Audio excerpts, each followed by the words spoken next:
It's often said that sticks and stones may break your bones, but words can never hurt you. While that phrase may help some people brush off mean words, it isn't exactly supported by science. While physical abuse is easy to spot, how do you even recognize emotional abuse? Emotional abuse is sort of like carbon monoxide. It doesn't have any obvious signs we can see, but it can be deadly. Emotional abuse can actually damage your brain structure. Victims suffering from constant emotional abuse experience a shrinking of the hippocampus. This is a brain area that is crucial for learning.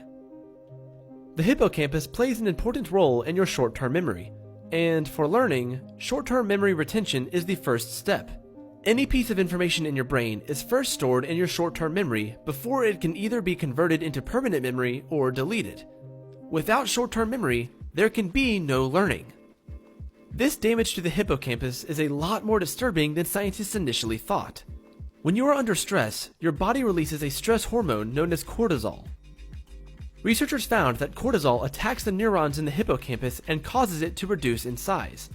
So, the more stressed you are, the more cortisol will be released, and the more the hippocampus will shrink in size. Another part of the brain that is affected by emotional abuse is the amygdala. Victims of emotional abuse remain in a constant state of anxiety and fear. This is because long-term emotional abuse results in swelling of their amygdala. This part of the brain controls your breathing and heart rate. It is also your emotional control center, which determines how you process feelings such as love, lust, hate, and fear. When someone is emotionally abused, their amygdala is constantly on alert and reacts to the slightest sign of abuse. As a result, the victims are in a constant state of fight or flight. This is also why it is difficult for some people to move away from an emotionally abusive relationship. Humiliation, yelling, and name-calling are just as destructive to the brain as physical abuse, especially in children whose brains are developing.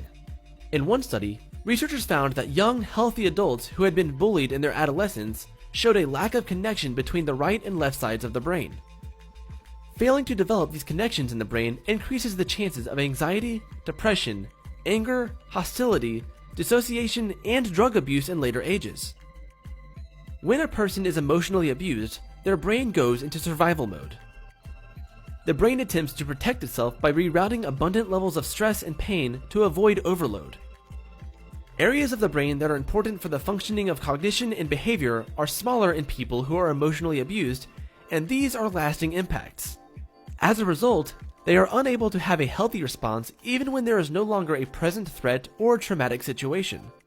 People in abusive relationships feel constantly drained, both physically and emotionally. All their energy is expended because their brain is constantly on alert. So, no, words don't directly leave marks like sticks or stones do, but the science is in.